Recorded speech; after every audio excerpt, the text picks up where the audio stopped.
এই নাজাম ভাই কই যান ভাই? ভাই এই রোদের মধ্যে মরুভূমির ভিতরে আমাদেরকে দেখার কেউ নাই, কাজ করে ক্লান্ত হয়ে গেছি, এখন আসছি এখানে একটু বসার জন্য।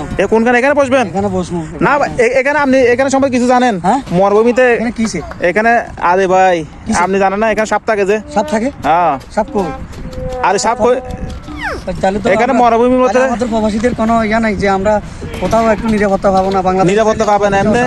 আপনি যেরকম হচ্ছে রোদের কাজ করে আসে এখানে গাছের মধ্যে রেস্ট করতে বিশ্রাম করতে যান, সাপও এরকম গুড়াগাড়ি করে গাছের নিচে বসে থাকে। কিন্তু এখানে মরুভূমির সাপগুলো হচ্ছে বিশদ সাপ, একবার একটা কামড় দিলে আপনি হসপিটাল যাওয়ার সুযোগ পাবেন না। তাহলে তো আমাদের জীবনটাই তেনা ফাড়া, আমরা প্রবাসে শান্তি পাইতেছি না, একটু রোদে বসবো ওখানে। আপনি রোদে এখানে বসছেন, একটু দেখে শুনে বসবেন। আর এখানে জঙ্গল, এগুলো তো মরুভূমির গাছ, এগুলোর ভিতরে হয়তো সাপ থাকে। শরীরে একটু ক্লান্তি দূর করার জন্য আপনি এখানে সাপ, আপনি ক্লান্তি দূর করার জন্য আমি আপনার জন্য এখানে